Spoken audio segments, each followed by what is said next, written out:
successful, not sure what to call him, comedian or something, who is a Muslim. And he was actually putting the framework of Muslims being detained or delayed in airports in a very nice way, comedian way. Muslims, we need Muslims everywhere because this is da'wah for Allah subhanahu wa ta'ala, for the deen of Allah subhanahu wa ta'ala. Prophet Muhammad sallallahu alayhi wa sallam, Allah revealed to him, قُلْ هَذِهِ سَبِيلِ, say, O Muhammad, here is my way. What is your way, Ya Rasulullah? أَدْعُو إِلَى اللَّهِ, I call to Allah, ala basira, having the knowledge. So let's have, being a neighbor, you can be a good da'iyah, a good da'i. Being a person who deals with other people, we cannot live isolated. We do not live isolated. Wherever you are, you should be talking about Islam in your, not only in your words, in your actions. Being nice, because our Islam is telling us to be so. That will work as the best da'wah, and that will work for us as hasanat, following on the way of Sayyidina Ibrahim and Sayyidina Muhammad sallallahu alayhi wa sallam, because that was his mission. He started with the closest people to him. The closest people. Many times we would like to share goodness with far people, but let's start with أَنذِرْ عَشِيرَتَكَ الْأَقْرَبِينَ. What did he start with? Sayyidina Ibrahim, he was calling in his father, Ya Abati, oh my dearest father, my father, this is, I wish the best for you. And read the story in the surah of Maryam alayhi salam, and how he is addressing his father, and how he is putting it in the nicest form, in the nicest way. Sometimes people accepting Islam, not accepting Islam. People, become more multazimeen, learning more about Islam and implementing Islam. It becomes a common denominator now that by default, majority of them, they chase away others, including their moms and dads, and they starting talking about haram things here and there. You're not making da'wah. It's the other way around. That's not to say you change and switch and compromise Islam, no. But by default, the better you become as a Muslim, the better you become as a person, as a brother, as a sister, as a husband, as a citizen. That's what is, the real Islam, and that's what is the best da'wah. He used various strategies. طرق الدعوة, so many ways. You can use بالحكمة والموعظة الحسنة. Use wisdom. Use a leniency with his parents, with his father. That's what he did as he was speaking to him.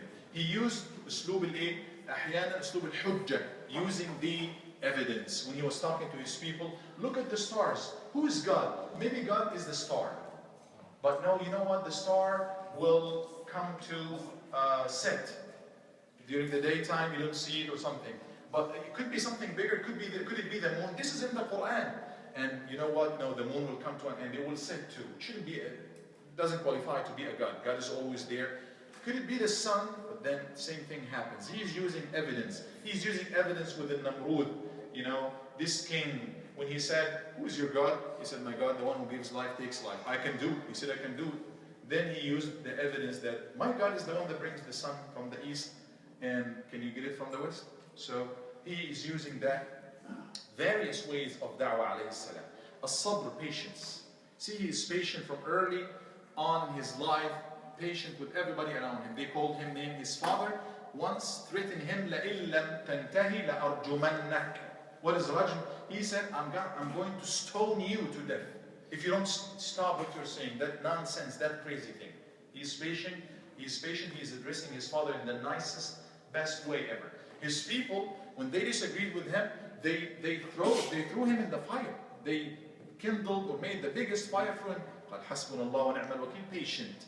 He ended up leaving his city in Iraq, Babel, moving to Al-Ard al-Muqaddasa, and then to Egypt, and then back from Egypt to Al-Ard al-Muqaddasa, the sacred land. And he is patient, making hijrah and being patient all through his life. And patience give him nothing but faraj. Every time there is a hardship, Allah subhanahu wa ta'ala, and he's patient and he shows Allah subhanahu wa ta'ala submission, Allah subhanahu wa ta'ala gives him what he is looking for and even more. He would make dua for one boy, Allah subhanahu wa ta'ala will give him Ishaq, and one more Ishaq Yaqub. He will give him an extra, not just what you're looking for. Just be patient and let's take our time and let's not lose faith and iman. Same what Nabi sallallahu alaihi wasallam did, and the believers after Ghazwat Uhud, and they lost. It was a big loss. And they lost a lot of the Sahaba, including Hamza, one of the big assets of Islam. And then rumors were everywhere in Medina that إِنَّ النَّاسَ قَدْ جَمَعُوا لَكُمْ. They are not the Quraysh people, they came, they fought, they almost finished you, but they are not done. They're going to come back in just a few days and eradicate you. فَقَالُوا حَسْبُنَا اللَّهُ وَنِعْمَ الْوَكِيلُ. Yeah, all people gather against us, but sufficient for us is Allah, and this is the best to rely on. فَانْقَلَبُوا بِنِعْمَةٍ مِّنَ اللَّهِ وَفَضْلٍ لَمْ يَمْسَسْهُمْ سُوءٌ. That happens to us in our day-to-day life, in the business, with our families. Crises happens, problems, issues. In the communal level, one of the conditions that we live nowadays, what's going to come next? Many Muslims, by the way, they are heedless, or they don't really pay attention to what's going on.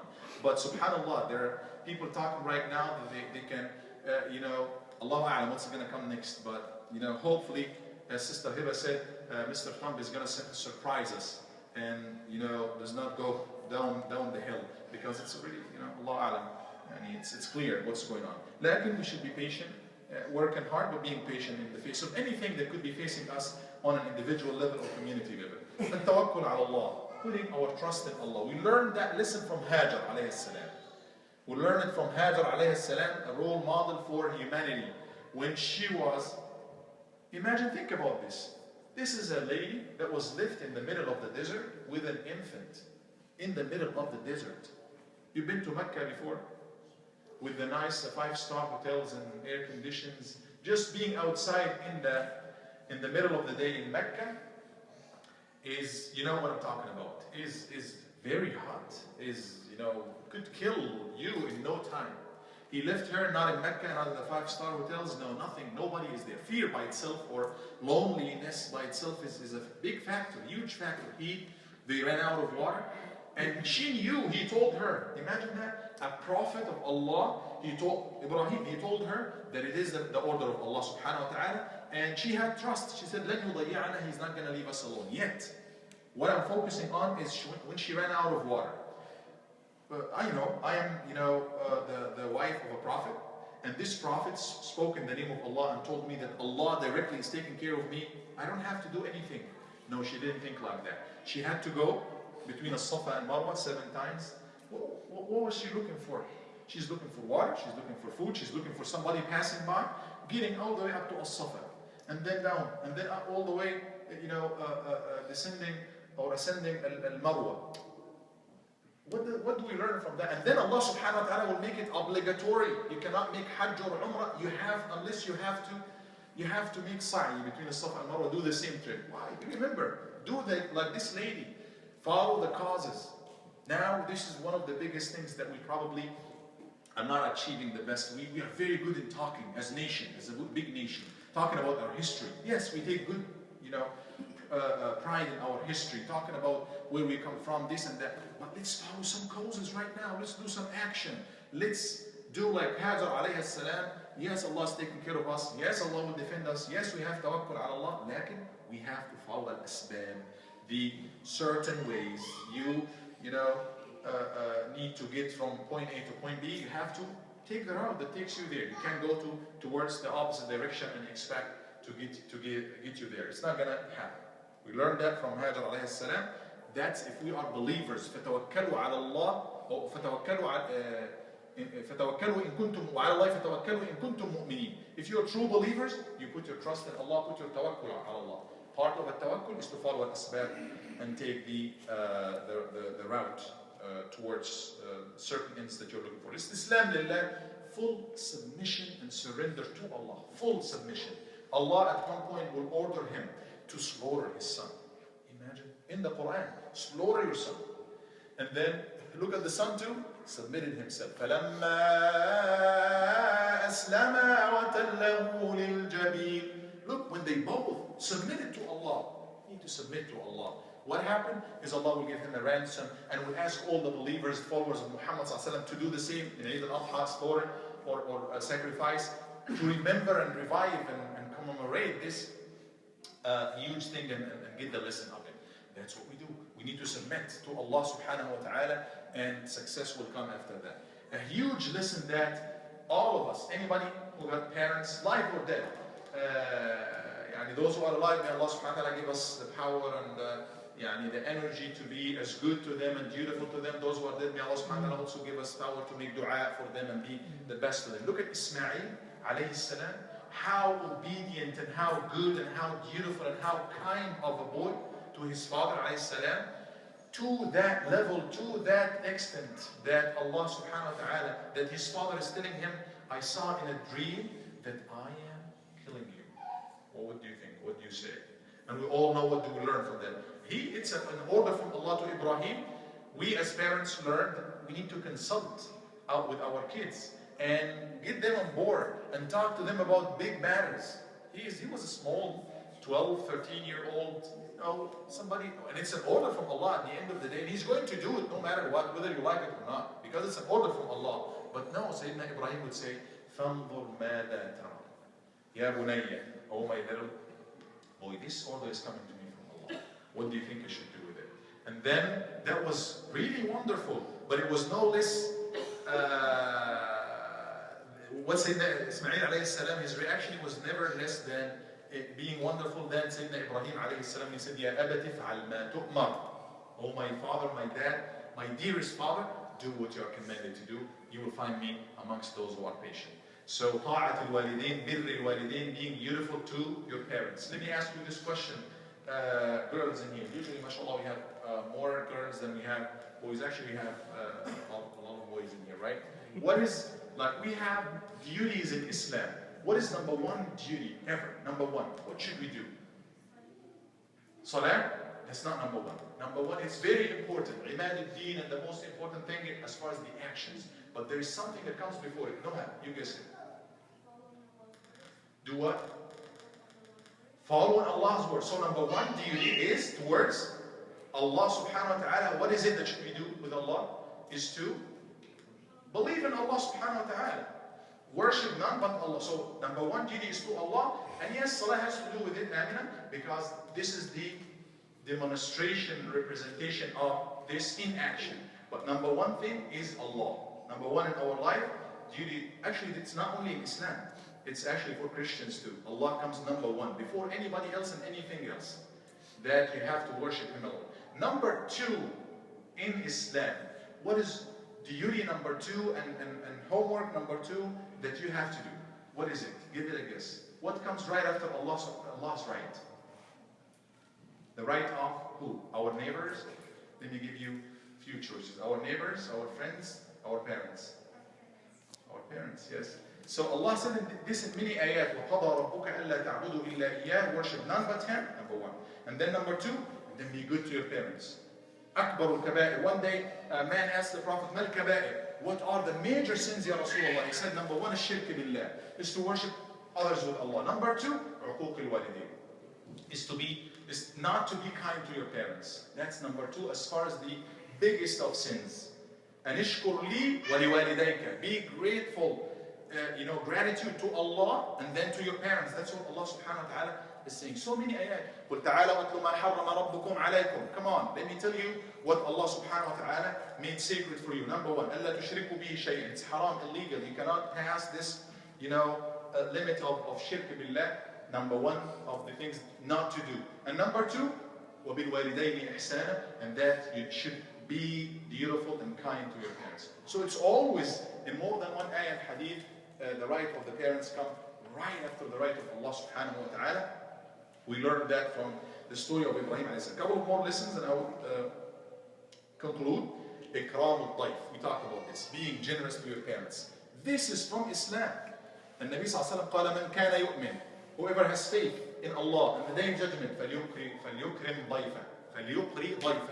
You be kind, you be generous to your guest. If you got a guest, you be nice to him. Yes, many people do it, but we do it as part of our faith in Allah. So when you are generous to your guests, you are a good Muslim. You are implementing Islam. And Sayyidina Ibrahim alayhi salam, we read in the story, فَجَاءَ بِعِجْلٍ حَنِيفٍ.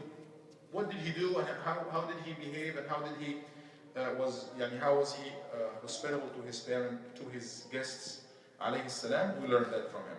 Finally, ad-du'a to Allah subhanahu wa ta'ala. This is the closest, a person who was the friend of Allah. I'm a friend of Allah, I don't have to call him, he would be always there be for me, but no, he was continuously connected with Allah subhanahu wa ta'ala, especially for big and for small. Let's see him. Look at him. He is building the Kaaba. Can you see him? Right there. Sayyidina Ibrahim. We imagine him. He's there, building the Kaaba with Sayyidina Ismail alayhi salam, his son, in the middle of the desert. And then he said, both of them are making dua to Allah. Submission. رَبَّنَا تَقَبَّلْ مِنَّا. Oh, our Lord, accept from us. SubhanAllah, sometimes we pray 2 rak'ah. Yes, I prayed, ya akhi. I've been praying for a week.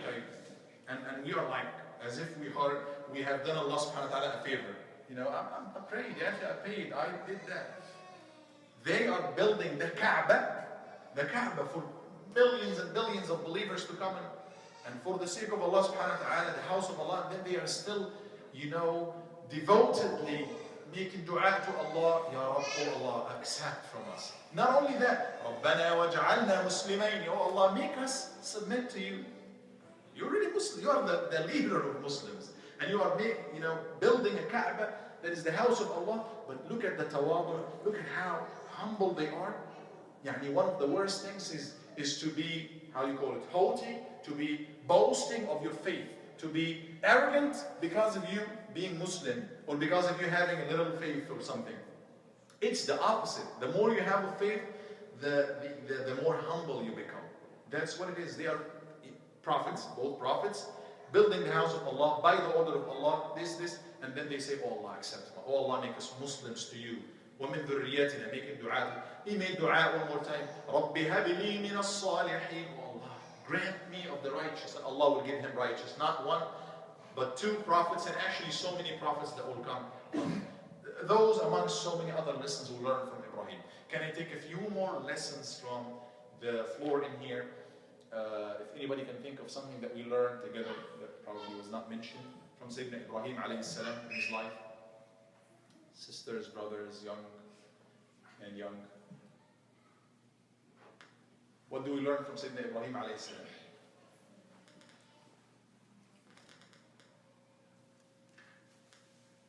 Say something? No matter what, you always obey Allah subhanahu wa ta'ala, just, submit. Submit to Allah. Like Allah. No matter what, yes. There's no question asked, there's no doubt. Without any doubt.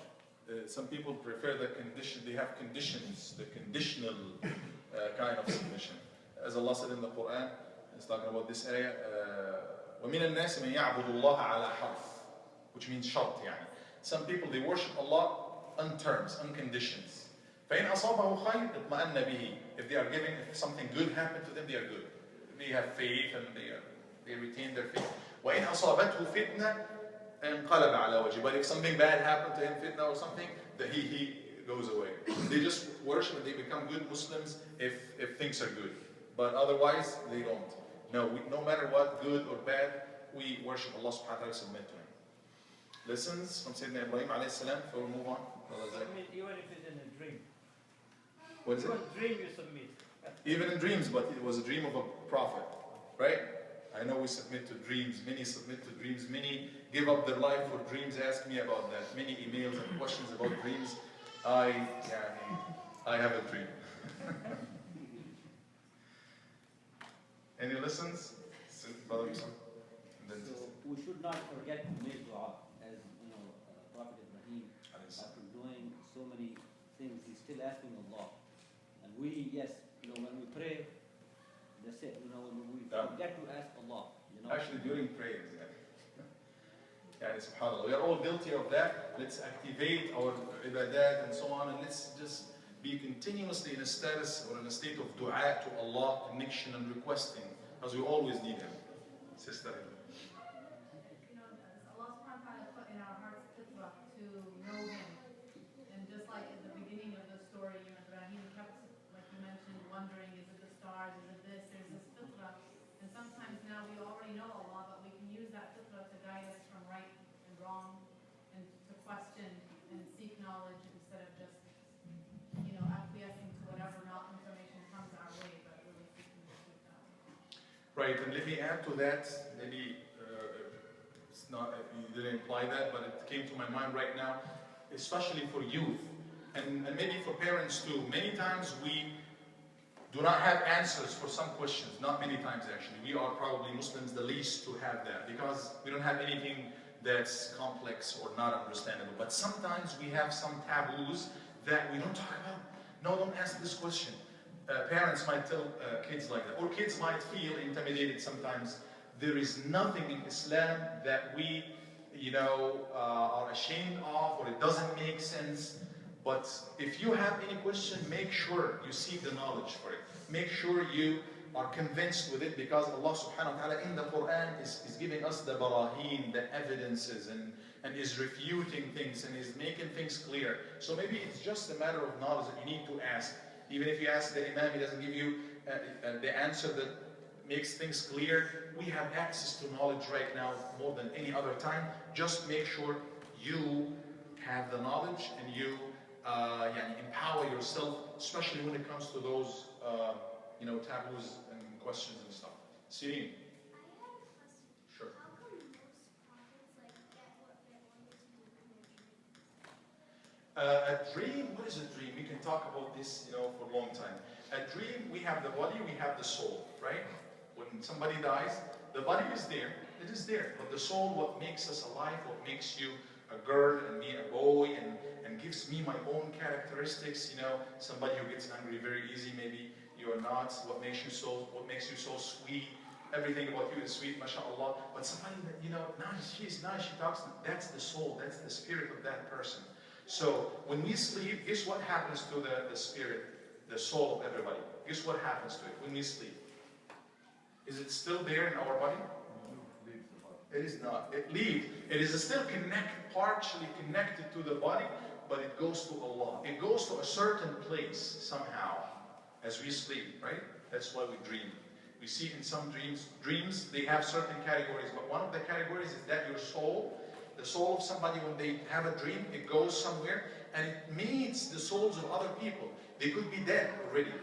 Like if you see your grandfather who passed away some time back, or great-grandfather, or somebody, you see Prophet Muhammad ﷺ, or that means your soul, as you are sleeping, it met the soul of Muhammad ﷺ. When it comes to prophets, Allah subhanahu wa ta'ala can talk to them right away, like He talked to Sayyidina Musa. Allah talked to Sayyidina Musa, talking to him one-on-one.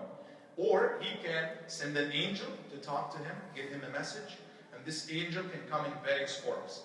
We talk about this later. But one of the ways that Allah can communicate with either prophets or people like me and you, and this is the only way that's still remaining from prophethood, is dreams. The dreams, we have nightmares, and we have other things, but the right good dream that's from Allah subhanahu wa ta'ala is one way that our soul is being inspired or sees, something good or bad. That's why this is a knowledge by itself that Sayyidina Yusuf alayhi salam was an expert in interpreting, but sometimes we make big of a deal of it. Some people make a big of a deal. But anyways, Allah was talking to Sayyidina Ibrahim alayhi salam in the dream. He was inspiring his soul in the dream, and all the dreams of prophets, unlike us. Many of our dreams are good from Allah, but some of them could be from somewhere else. You have a big dinner before you go to bed. This is going to be something else, Hadith nafs, things going back and forth. It's not going to be only dreams. It's going to be dreams for you, a nightmare for the one next to you. Anyway, so you know what I'm talking about. Right. So Allah subhanahu wa ta'ala was talking to Sayyidina Ibrahim alayhi salam in the dream. How does it happen? I don't know. But this soul, وَيَسْأَلُونَكَ عَنِ الرُّوحِ. What is it? What is the soul? What is the ruh? In everybody. قُلِ الرُّحْ مِنْ أَمْرِ رَبِّي. It is from the command of Allah. Like now, Dr. Marwan, mashallah, is going to talk to us about, is it going to be about the, what? Breathing and stuff, right? So we can talk about the body, we have experts, scholars, but nobody can be a scholar in the soul and stuff. That's Allah subhanahu wa ta'ala. He knows how does it like, how much does it weigh, how do we get happy, how do we get sad, and what affects our soul. This is all from Allah subhanahu wa ta'ala. So hopefully that answers the question. I don't want to take too long time. Any sisters have anything to add? Sayyidina Ibrahim alayhi salam. By this inshallah we come, anybody here, any brother?